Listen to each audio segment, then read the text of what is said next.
시청자 여러분, 그리고 또 친애하는 명리학도 여러분, 아무 탈 없이 편안하십니까? 예. 지난번에 이어서 그 삼명통해의 그 식간 분배 천문, 지난주에 뭐 그 간목편에서 그 허자용신격국, 그러니까 뭐 유상, 뭐 축원, 뭐 이런 거 좀 공기격, 또 뭐 자유사격 이런 거 아주 어려운 얘기들 하다가 시간을 좀 많이 잡아먹었죠. 오늘 일단은 천간을 그 천문에 분배한 그 추상된 그 상에 대해서 일단 마무리하도록 하겠습니다. 자, 지난 시간에 그 간목은 제가 그 우레라고 했습니다. 우레. 을목은 바람이라고 했죠. 그러면서 간목 우레는 묘월, 그러니까 중춘이죠. 우리가 이제 인월, 묘월, 진월을 봄철인데 가장 그 봄의 기운이 왕성한 중춘에 우레가 터지기 때문에 이 묘에서 갑은 묘에서 아주 왕하죠. 그죠? 이렇게 왕하고. 그 다음에 신월이 되면, 입추가 되면, 신월이 되면은 절지에 놓인다고, 가을이 되면은, 입추가 지나면은, 우레소리는 이제 먹게 되는 그런 이치를 논했습니다. 그러니까 반복하지만 식간 분배 천문이라는 것은 식간을 각 12지, 각 12지지 글자에서 그 생황사절 어떤 기운을 얻느냐에 따라서 천문의 그 상에 우리가 비유한 겁니다. 을목은 풍이라고 했고요. 바람인데 이것은 그 4월에 그러니까 여름이 될 때 폐한다고 했죠. 그래서 바람이 불어가지고 나무를 다 태워버리기 때문에 결국은 폐하는 겁니다. 그죠? 그 다음에 해월이 되면은 입추죠. 그러니까 입동이죠. 해월이 되면은 죽습니다. 이 해월 입동이 지나면서 그 나뭇잎들이 다 떨어져 버리지 않습니까? 하초들도 다 죽고요. 그래서 이렇게 4월에 폐하고 해월에 사한다. 일단은 이렇게 여러분 염두에 두시기 바랍니다. 병은 태양입니다. 1이죠. 1. 이렇게 그 태양이나 또 이 화기운은 일종의 그 이제 문명지상이죠. 문명지상인데, 요 병은 입춘, 그러니까 이제 인에서 생합니다. 인에서 생하고, 시간으로 우리가 따져보면은, 인시가, 우리가 이제 5시에서 7시 사이잖아요. 그죠? 그러니까 아침에 이제 해가 이제 뜨기 시작하는 겁니다. 생했다가, 언제 이 죽냐면은 유시에 태양이 집니다. 그죠? 그래서 이제 저녁 5시에서 7시, 뭐 요즘 이제 동경시를 감안하면 5시 반에서 7시 반 사이에 이렇게 해가 지기 때문에 이렇게 죽죠. 정으로 넘어가면은 정은 정화인데 별에 비유합니다. 별. 별은 그 밤하늘에 별이 밤일수록 더 이렇게 그 반짝반짝 빛나잖아요. 그죠? 그래서 이렇게 어떤 사람이 정일생이 해시에 나면은 그러니까 밤늦게 정일생이 놓으면 이게 이제 천을기인도 되고 이러는데요. 어쨌거나 이때 놓으면은 정득성광이라 그래가지고요. 별빛을 얻었다 이래가지고 일단 아주 그런 그 귀한 사주의 유형으로 이렇게 고인들은 봤습니다. 근데 이제 밤하늘에 이제 떠 있는 별이 이제 어떤 모습이 이렇게 아름답습니까? 이렇게 밤에 하늘에 별들이 막 총총총총 이렇게 떠 있는 게 이렇게 아주 예쁘지 않습니까? 그죠?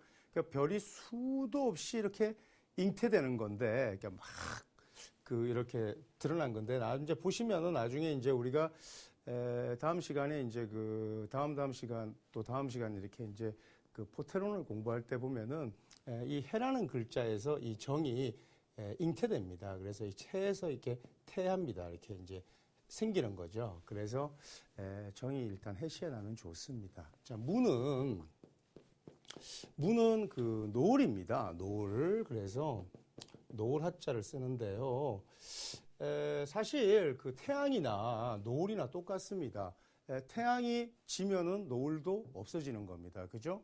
그래서 여기서 화와 토는 결국은 같은 겁니다. 원래 이제 토는 사시에 배당되어 가지고 좀 더 다른 의미를 갖고 있지만 우리가 천문에 분배했을 때는 그 태양과 노을과의 그런 관계가 되어 가지고요. 같다는 거죠. 지난번에 그 이제 여러분 그 초학자들이 이제 공부할 때 제일 타고 넘어 들어가기 이제 첫 단계가 이제 지장간 이런 거 애우는 건데, 이렇게 좌오묘유 이렇게 네 글자에 이렇게 여기에는 이렇게 각각 개수, 임수, 개수, 그러니까 수기운만 이렇게 있었잖아요. 그죠? 묘도 뭐 예를 들어서 갑목, 을목 이렇게, 또 유도, 경금, 신금 이렇게 있었어요. 그런데 이제 어떤 그 시청자분이 전화하셨는데 오중에서 병화, 정화 이렇게만 있어야 되는데 설명하는 거 보니까 기토라는 성분을 이렇게 있다고, 이렇게 토의 성분이 있다라고 이렇게 얘기하더라. 왜 다른 데는 다 수면 수, 화면 화, 목은 목 이렇게 있는데 왜 여기 오에는 굳이 토라는 글자가 있느냐? 사실은 우리가 그 가벌병정 무기경신임계 십간은 목화토금수 오행의 상생 구도로 계속 생생불식하는 그런 아주 상생의 그림을 긋고 있는데, 지지 12글자는 그 사상체계라고요. 그러니까 우리가 예를 들어서 간단하게 얘기해서 그 지형에 우리가 평면에 정방형으로 우리가 이제 사람이 땅을 이렇게 짚고 이렇게 서 있으면은 우리가 육신을 뒤집어 쓴 이상은 땅으로부터 벗어날 수가 일단 없어요. 근데 이제 이렇게 그 육신을 뒤집어 쓰고 이렇게 어떤 물상으로 이렇게 딱 짓게 되면은, 어떤 형태를 짓게 되면은 사상체계 운동을 하게 된다고요. 근데 여기에도 그 이런 오행과 음양이 사상으로 분화되고 이런 것을 오행과 음양을 이렇게 그 결합시켜서 이렇게 융합시켜서 팔자명리의 이론 체계를 만들 때 이 오중에 화토를 동법으로 해서 예를 들어서 우리 이제 뭐 주역 보면은 이제 금화교역 이런 말 쓰는데 목의 계절에서 화의 여름의 계절로 넘어가잖아요. 그죠? 그 다음에 이제 금의 계절, 가을의 계절로 가고 수의 계절로 가는데 여기에서 토라는 중재자가 있어가지고 이렇게 금으로 넘어가기 때문에 이제 금화교역이라는 말이 일단 이렇게 생겼는데 오의 기토를 배당하죠. 근데 이제 뭐 그 아주 드물게 그 명리의 어떤 문파나 학파에서는 오중의 기토를 채용하지 않는 그런 문파가 있어요. 이제 나중에 허자용신격국으로 가면 말이죠. 그 파출격 뭐 이런 말이 있습니다. 이게 뭐냐면 말이죠. 파출, 뭘 파해서 뭐 끄집어낸다 이 뜻인데, 파출격이라는 게 뭐냐면은 예를 들어서 을묘일주가 이렇게 뭐 5월에 났다 이러면은 말이죠.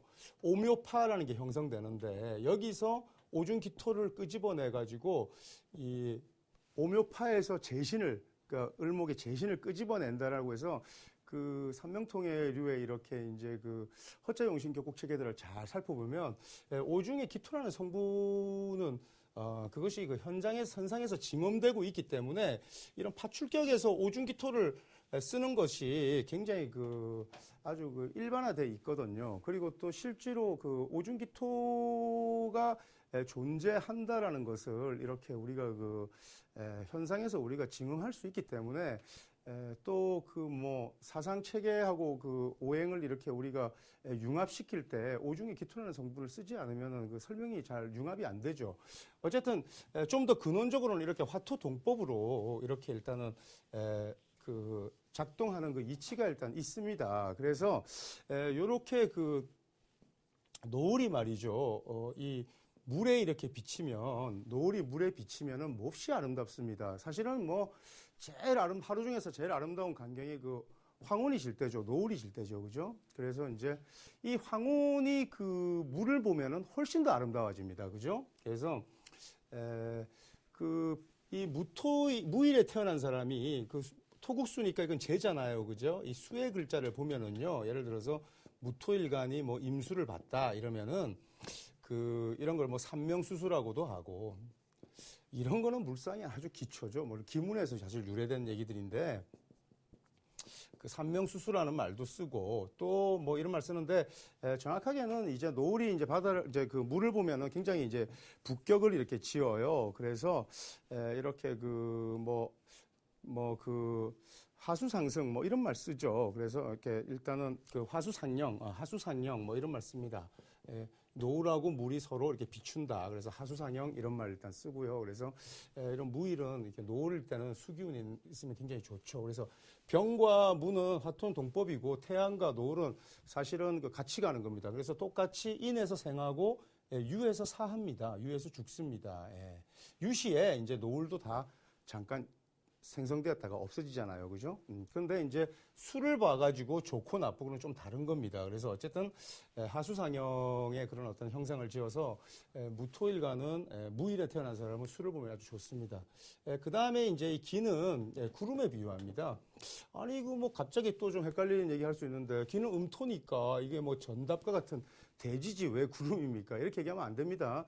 지금 우리가 그 십간을 천문의 분배에서 볼 때는 각 십간이 12지의 각 글자에서 어떤 기운을 얻느냐의 그 문제죠. 그래서 이 기는 말이죠. 유에서 생합니다. 유에서 생하는데 유가 우리 주역에 보면 택계라고 택계. 택계라는 게 이게 뭐냐면은 연못입니다. 연못. 그래서 연못에서 그러니까 이 초택에서 연못에서 이렇게 구름이 이렇게 수증기가 올라오고 이렇게 구름이 이렇게 형성되죠. 그래서 운무와 같은 겁니다. 운무와. 그래서 이 기는 유에서 생합니다. 그런데 아까 하투동법이라 그랬으니까 정이라는 것도 마찬가지로 유에서 생합니다. 자, 다시 한번 병은 인에서 생하고 유에서 사합니다. 무도 인에서 생하고 유에서 사합니다. 그 다음에 기는 유에서 생하는데 유가 택계예요. 그래서 연못을 의미하는데 똑같이 여기서 정도 유에서 생하죠. 아까 그 해시에 나면은 정덕승광이라 그래서 굉장히 그 기명이 된다고 그랬는데 요 해는 태지라 그랬지 않습니까? 그래서 이 구름도 결국은 해에서 이렇게 태하게 됩니다. 그래서 일단 나타나게 된다는 거죠. 제일 처음에 구름도 이제 그 구름을 이렇게 이제 그 구름의 형상이 이제 나타나기 제일 처음에 이제 상을 이제 짓기 시작하는 게 이제 해에서 이제 그렇다는 겁니다. 그 다음에 이제 경은 월이 됩니다. 달입니다. 달. 그러니까 병은 태양에 비유되고 경은 달이죠. 우리가 그 보름달 만월이 되면 색깔이 어떻습니까? 노랗습니까?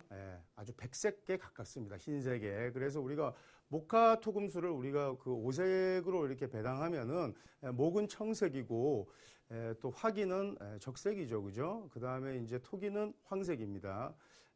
그리고 금은 백색, 그 다음에 수는 검은색, 흑색이 되죠. 보름달도 말이죠. 이 물을 만나면은 굉장히 아름답습니다. 그죠? 그래서 이 경금일생은 말입니다. 주로 일단 동월생, 겨울에 태어나거나 또는 이 만추, 가장 보름달이 아름다울 때가 이 가을 아닙니까? 가을의 보름달 아닙니까? 추석 생각하면 되죠. 그죠? 그래서 이 추동월에 태어난 이 경일생들이 대체로 귀합니다. 귀해요. 그래서 봄, 여름, 뭐 추나월에 태어난 이런 경일생보다는 그 추동월에 태어난 그 경일생이 주로 더 귀합니다. 그런데 이제 나중에 이제 격국론에서 논하고 또 조우용신편에서 논하지만 그 금수상간, 희경간 이런 말이 있는데 이 동월에 태어난, 그러니까 수월에 태어난 경금은 너무 차가우니까 팔자의 천간에는 이렇게 그 화기운의 글자, 병이든지 정이든지 이렇게 드러나면은 아주 그 귀를 결정짓는 요소가 되는데 그 조우용신이라고 그러는데요. 이때는 병이나 정화는 관으로 작용하기 때문에 두 가지가 다 드러나면 관살혼잡이 됩니다. 관살혼잡은 격국성패에서 그 파격의 전형적인 유형이 되는데 이 동금, 그러니까 수월에 태어난, 겨울철에 태어난 경금이 또는 추월, 그러니까 그 신유월에 태어난 경금이 관살혼잡이 돼도 병이나 정화가 다 투해도 아주 기격 중에 기격을 짓습니다. 이것을 이제 자평진전에서 심효청은 이제 조우가 위급한 사안 뭐 이렇게 이제 설명을 했는데 이제 일반적 정격의 격국 성패 틀에서는 벗어나니까요. 적천수 격국론에 보면은 간살 혼잡에 대해서 레무나 나한테 물어오면 유가 불가고 그러니까 가한 것도 있고 불가한 것도 있다 이렇게 얘기했단 말이죠. 그래서 그 간살 혼잡도 좋을 때가 있다. 그것은 언제냐? 추동에 태어난 추금이나 동금을 일단 의미합니다. 그 다음에 이제 신이 있는데 신은 말이죠. 서리상입니다. 그래서 벌써 서리빨이 이제 내리는 거죠. 서리가 내리면은 보통 이제 그 서리가 그 우리가 6월쯤 되면은 6월 그러니까 이제 입추가 지나고 6월이 되면은 이 서리가 굉장히 아주 그 힘을 지납니다. 이제 록지에 놓인다고 합니다. 록지에. 그래서 이제 6월이 되면 초목이 이제 말라 떨어지죠. 그럼 초목은 우리가 어디에 비유합니까? 을목에 비유하지 않습니까? 그러니까 이 을목이 유를 만나면 어떻게 되냐면은 절지에 놓입니다. 그래서 여기서는 다 끝나버려요. 초목이 다 떨어지고. 이때가 이 서리가 내릴 때니까 서리가 유를 만나면 6월이나 또 유라는 글자를 지지해서 보게 되면 6월에 록의 힘을 얻는 거죠. 록이라는 것은 왕의 전단계입니다. 왕의 전단계. 그래서 아주 강한 힘을 가지는 직전단계이기 때문에 아주 강한 힘을 갖고 있죠. 왕한 겁니다. 그죠? 그래서 요렇게 록이고 6월에 왜 이것이 힘을 갖냐면은 서리가 이때 초목이 다 말라 떨어지니까 그런 거죠.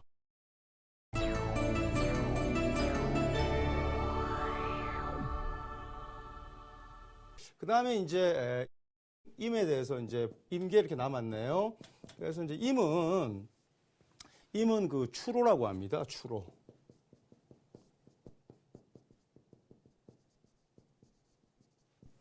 이슬로자죠. 가을 이슬이죠. 가을 이슬. 우리가 이제 봄 이슬, 충노는 말이죠.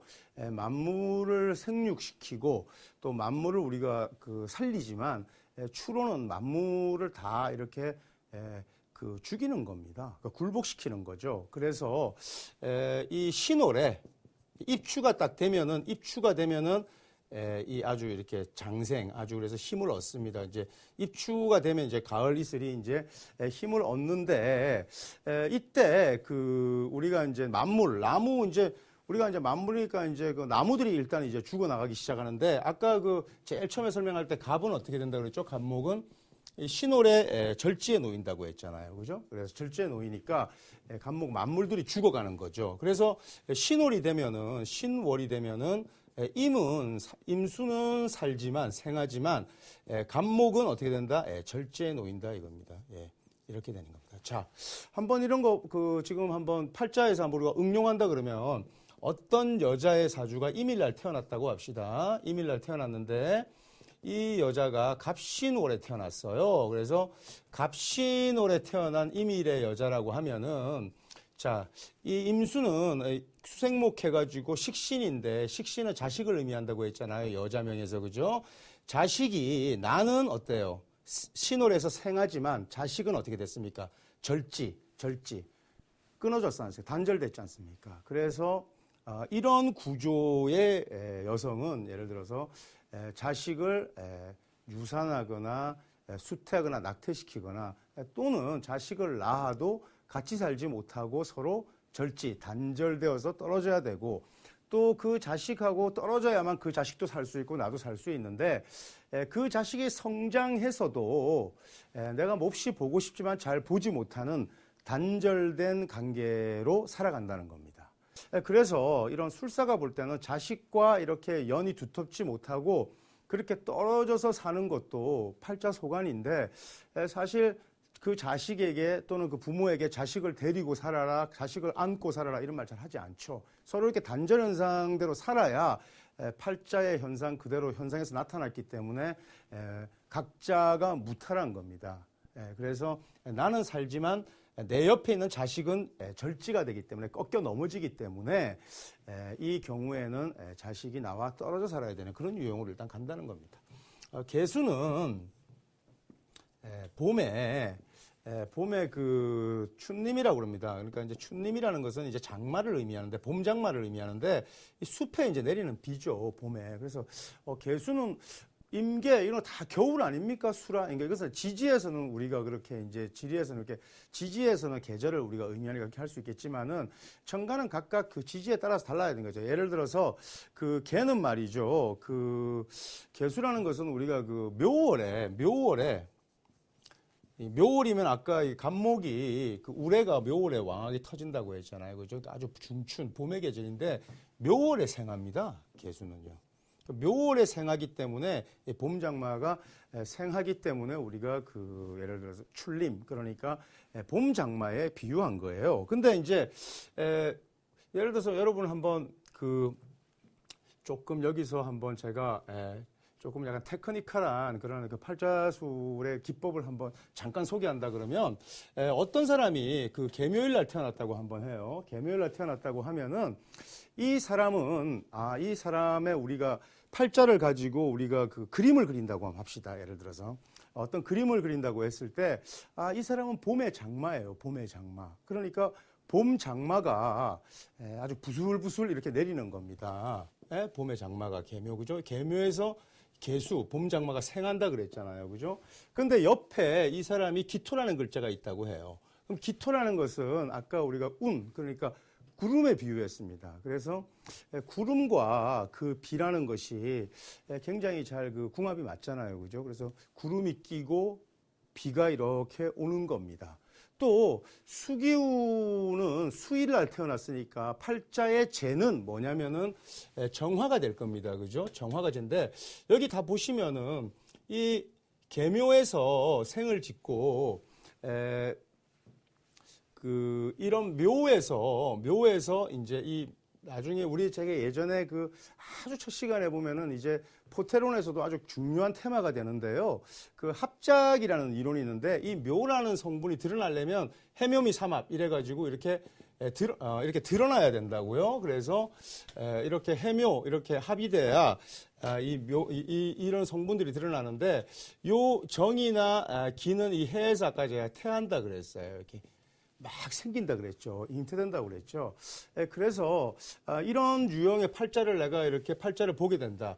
또 설령이 정화라는 성분이 팔자에 없어도 그 우리 포테술에서는 이렇게 인종이라 그래가지고 이렇게 이 글자에 갖다 이렇게 붙여서 종에서 보는 관법이 있어요. 그래서 그 개묘일이 길을 보면 구름이 꼈다가 구름이 이렇게 꼈다가 봄 장마가 막 오는데 이 별들이 막 그 대지에서 말이죠. 이렇게 그 정화라는 것이 해에서 이렇게 태한다 그랬지 않습니까? 그러니까 싹이 막 올라오는데 그게 마치 재싹, 그러니까 좀 속되게 표현하면 돈싹이 막 올라오는 거예요.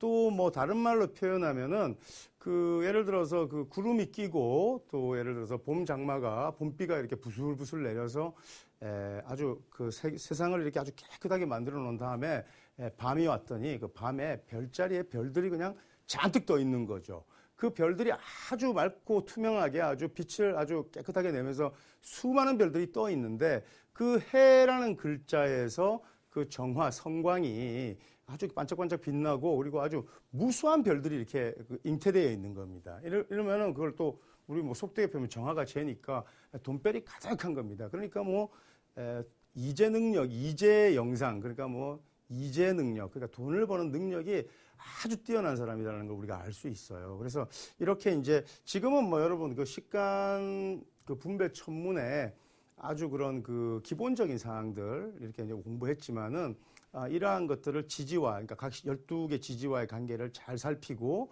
그리고 그것이 그 각각 짓는 그 12운성의 이제 뭐 왕이다, 사다 이런 걸 이제 운성이라고도 하고 다른 말로 포테라고도 해요. 그래서 그런 글자들의 합작 이런 것들을 잘 보면은 그 사람의 팔자를 우리가 그림으로 우리가 그려낼 수 있고 무령을 그것을 가지고 그 사람의 현상들을 짚어낼 수 이렇게 있습니다. 그래서 지금은 좀 어렵지만은 다음 시간하고 다음 시간이 17강이죠, 그죠? 그 다음에 이제 18강 다음 시간 이렇게 조금 주의 깊게 이런 포테론에 대해서 여러분들이 좀 관심을 가지고 이렇게 들으시면은 아주 재미있는, 그러니까 보통의 술사들과는 전혀 차별되는 사실은 그 고급 술사들이 쓰는 그런 기법들 쓸 수 있죠. 원래 이제 포테술이라는 건요, 그 강호에 이제 그 술사들이 좀 통속적으로 쓰는 그런 수법이었어요. 근데 사실 이게 잘 정리되면은 포테론은 곧 신설론이에요. 이제 뭐 팔자를 이제 어중간하게 아는 친구들이 이제 부류들이 뭐 신설론을 부정하고 이제 이렇게 하는데 뭐 오행생극 입법 이런 것만 뭐 오소독스한 그런 명리 체계라고 생각하죠. 신살이라는 건 굉장히 중요한데 하여튼 뭐 얼치기로 공부한 친구들은 신살을 그냥 부정해요. 아주 쉽게. 근데 신살이 중요한 게 아니라 신살이 그 합작을 하는 그 원리를 일단은 잘 알아야 되거든요. 그렇게 해서 조금 그 이론 체계를 조금 이렇게 다듬으면 아주 고화한 그런 아주 그 정교한 그런 그 술기 체계를 다듬게 됩니다. 이렇게 되면은 보통의 고수들은 그 흉내내지 못하는 그런 팔자술 실전기를 펼칠 수 있거든요. 그래서 여러분들이 다음 시간 좀 좀 관심을 가지고 이렇게 좀 더 집중해서 한번 들어볼 필요가 있습니다. 자, 한번 복습해 볼게요. 자, 이렇게 그 삼명통의 10간을 그 10개 그 천간을 말이죠. 이렇게 천문에 분배해가지고 이렇게 우리가 상을 지었을 때 갑은 우레라고 했습니다. 그죠? 그 을은 바람이죠. 병은 태양이고 정은 별입니다. 무는 노을이고요. 기는 구름입니다. 그 다음에 경은 달이고요. 그죠? 신은 설이죠. 그 다음에 임은 그 가을 이슬이죠. 그 추로죠. 그죠? 개는 춘님, 봄 장마로 이렇게 비유될 수 있겠습니다. 자, 그 지금까지 그 식간 분배 천문에 대해서 이제 공부했는데, 다음은 이제 12지를 지리에 분배한 이제 12지 분배 지리 그 텍스트 순서대로 이제 강의를 해야 되겠는데요. 그 남은 시간이 이제 많지 않습니다. 그래서 그 12지 분배 지리는 다음 시간에 자에서부터 뭐 이제 공부하도록 하죠. 그렇게 하고 일단은 그 식간과 그 12지를 그 각각 천문과 지리에 분배해서 추상한 그 상을 공부하고 나면은 이러한 것들이 그 간지관계 이제 그 운성의 이제 그 생황사절에 따라서 그런 추상된 거니까 이제 포태를 공부하게 됩니다. 그래서 일단 포태 기본이 되는 거 잠깐 설명하고 이번 강의 시간 마무리하도록 하겠습니다. 자, 포태라는 것은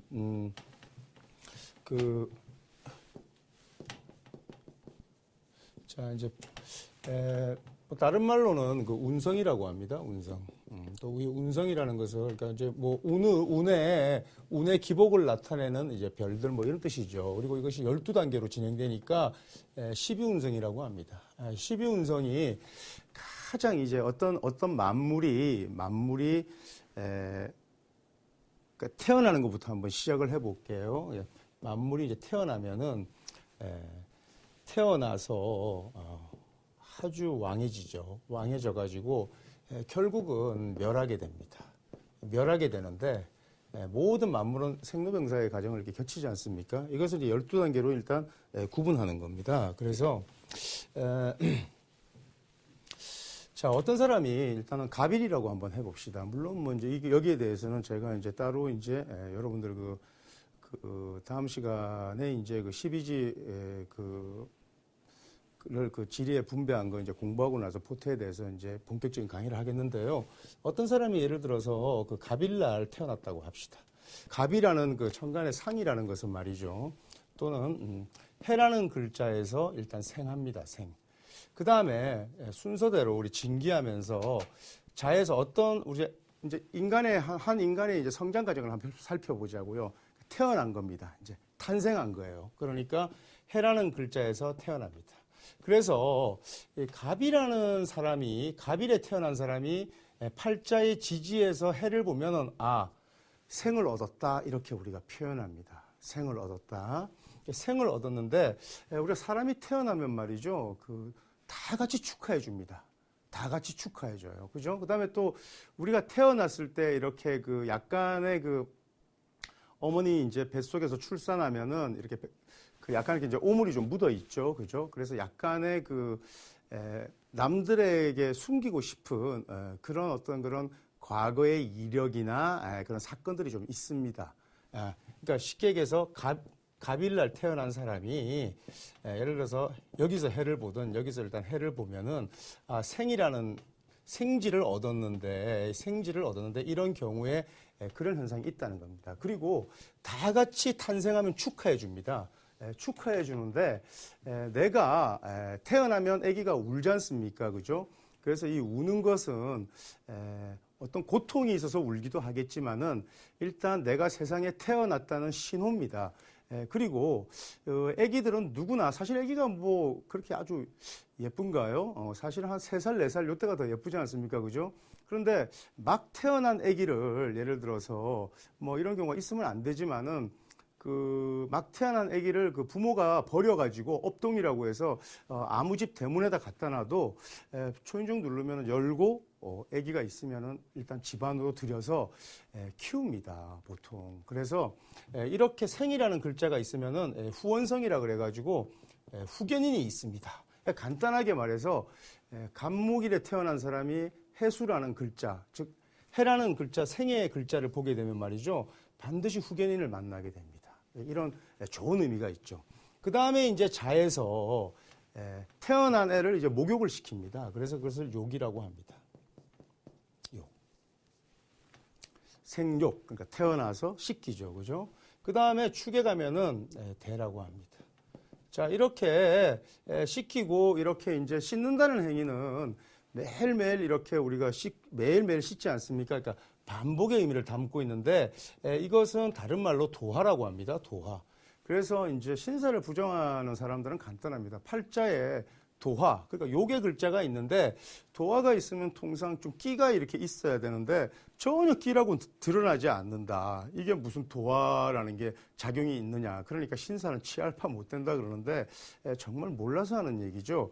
이 도화라는 성분이 드러나려면 이 글자가 팔자에서 합작을 지어야 됩니다. 운에서나. 그래서 자는 신자진 이렇게 수국으로 이렇게 합을 짓는 거 아시잖아요. 그죠? 그러니까 팔자에 자라는 도화가 있으면 옆에 신이든지 진이라는 글자가 있어야 그 도화의 기질이 확 드러납니다. 또는 운에서 신이나 진이 와야 되는 거죠. 좀 이따가 이제 운계 패턴을 설명할 때 이제 설명을 할 건데요. 그래서 성장하고 나면은 관대라고 해서 의관을 갖춥니다. 의관을 갖춘다라는 것은 그 성년이 된 것을 의미합니다. 그래서 우리가 누구나 인간이 성장해서 태어나서 씻고 자기를 가꾸고 하다가 이제 성년이 되면은 그 우리가 이제 그 뭐 결혼하죠, 그죠? 결혼할 때 예복을 잘 차려 입고 결혼하지 않습니까?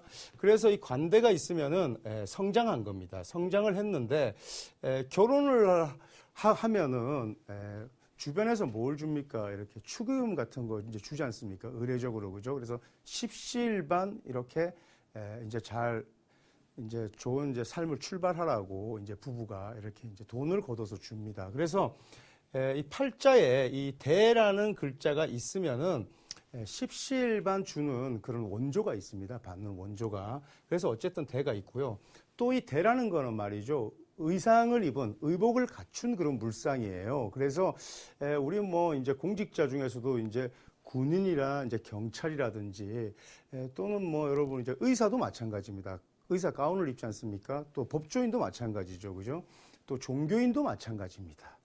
심지어 병원의 환자도 환자복을 입고 그 다음에 그 죄수들도 그 수의를 입습니다.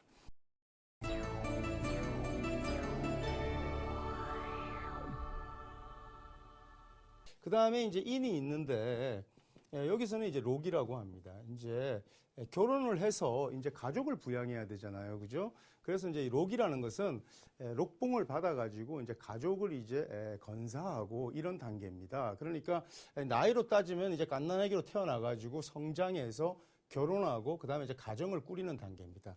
가정을 꾸리고 이런 록의 단계에 오면은 아주 합리적이고 많이 이제 성숙해지죠. 여기서 좀 더 진행하면은 이제 묘가 되는데 묘가 되면은 이거 왕입니다. 그래서 운기로 따지면 태어나서 계속 상승하다가 최고조에 달한 겁니다. 그래서 아까 그 간목을 굳이 우리가 울에 비유하는 이유가 중춘, 묘에서 간목이 강하게 터진다고 그랬잖아요. 그죠? 그러니까 묘를 보면은 왕한 겁니다. 그래서 간목일에 태어난 사람이 예를 들어서 묘를 보면 이 사람은 왕지를 얻었기 때문에 왕의 기운을 얻었기 때문에 몹시 능수능란한 사람이 됩니다. 능수능란한. 그래서 이렇게 만약에 갑이 아까 우리가 그 육갑축원격에서 보면은 지난 시간이죠. 그 제가 육갑축원격에 대해서 이제 설명을 드렸는데 그 육갑축원격 같은 경우는 이제 갑이 해시에 난 경우 아닙니까? 그죠? 여기서 생을 얻은 거죠. 이렇게 생시에서 생을 얻었다는 것은 자기가 그 종래, 인생 말년의 그 종래까지도 후견인이 있다는 겁니다. 돌봐주고 도와주는 사람이 있다니까 굉장히 좋은 의미잖아요. 그죠? 생이 있다는 의미고. 그 다음에 이제 진이 되면은 약간 쇠합니다. 이제 기운이 약간 아주 이제 그 최고조에서 이제 그 약간 떨어지는 거죠. 물구필반 아닙니까? 그래서 떨어지니까 이걸 세하다 그러는데 사실은 세하다 그러면 기력이 세하고 굉장히 그 이제 에너지가 빠지는 그런 부정적인 의미로 두기 쉬운데 그렇지 않습니다. 운기는 가장 최고조인 왕에서 약간 이제 하향한 거기 때문에 오히려 그 훨씬 더 안정적이고 풍요롭고 또 노회한 그런 아주 그 노숙한 단계입니다. 그래서 이제 세가 있고요. 그 다음에 사, 오, 미, 신, 유, 술해로 이제 진격되면서 살펴보면은 세 다음에는 이제 세아가 다음에 이제 병이 듭니다. 병이 이제 들겠죠. 그래서 병이 드는데 이제 몸이 이제 쇠약해지면은 병이 들죠. 병이 든다는 것은 이것은 그 역마의 글자입니다. 이제 나중에 이 12운성, 예를 들어서 신사를 부정하는 친구들도 12운성, 포테는 부정하지 않거든요. 이게 너무 어불성설입니다. 이 포테론 있고 신살입니다. 그래서 요것이 그 이제 역마에 해당합니다. 그래서 이 병지가 있는 사람들은 움직여야죠. 그러니까 움직이지 않으면 어떻게 되겠습니까? 그러니까 아픈 이치가 여기에 이제 있습니다. 그 다음에 이제 병이 들고 나면은 죽습니다. 죽는 거죠, 이제. 그런데 이제 죽으면은 엄밀한 의미에서 이제 죽음이라는 것은 그 육체적인 그러니까 이제 그 물리적인 작용력이 멈췄다는 겁니다. 하지만 이 정신적인 작용은 계속 작동하고 있고 또 사람들에게 완전히 잊혀진 게 아닙니다. 이제 죽었다 그럴 때 사람들이 다 달려가 보고 소식을 묻고 그러잖아요. 그죠? 그래서 아직까지는 운기에 우리가 그 기복에서 볼 때는 아직까지는 운이 살아있는 단계입니다. 죽었다고 해도. 다만, 여기서는 그런 어떤 그런, 그 물리적인 그런 힘보다는 그 정신적이고 추상적이고 기회라든지 학문이라든지 이런 방면하고 일단은 연관을 일단 짓게 됩니다. 그 다음에 이제 죽으면은 이제 묘에 들어갑니다. 이제 묻히는 거죠. 이제 묻힙니다. 그래서 요 미라는 글자가 우리가 해묘미 삼합 목국에서 여기 보시면은 해에서 생하고 그 다음에 묘에서 왕의 운기에 이르고 미에서 묘지 이제 입고되는 겁니다. 이제 들어가는 겁니다. 이제 미가 이 갑목에 이제 무덤이 된다고 보면 되는 거예요. 그래서 팔자가 예를 들어서 갑도 있고 예를 들어서 을목도 있는데 미시에 났다 이러면 말이죠. 요 을목이라는 것은 말이죠. 이 목에 이 고지가 있다는 것은 이미 이 팔자가 형제 하나를 미리 잃겠구나, 형제 하나를 잃었겠구나 이런 걸 유추하는데 중요한 단서가 돼요. 그러니까 같은 동기에 이제 묘지가 이렇게 있는 거죠. 그 다음에 이제 이렇게 이제 죽어서 이제 인묘 이제 뭐 유체 이제 시신이 이제 묘지에 이제 묻히면 그렇다고 해서 세상 사람들 다 잊혀지는 게 아닙니다.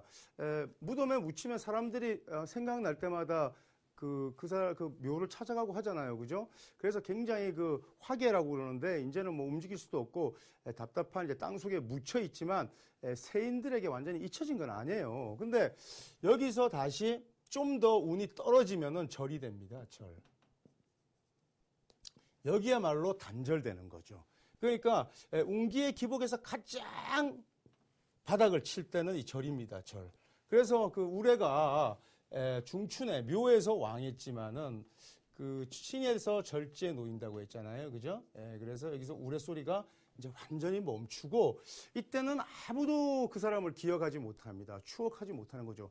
죽고 인묘, 그러니까 묘에 들 때까지도 다 사람들은 관심을 가지고 그 사람을 떠올렸는데 그 이후로 세월이 쭉 지나다 보면 이제 세상과 단절되는 겁니다. 그런데 이제 어떤 사람이 그 예를 들어서 어떤 사람이 갑신일에 태어났다 이러면 말이죠. 이미 이렇게 절지를 깔고 앉은 겁니다. 그래서 이 절지를 깔고 앉으면 어떤 현상이 나타나냐면 말이죠.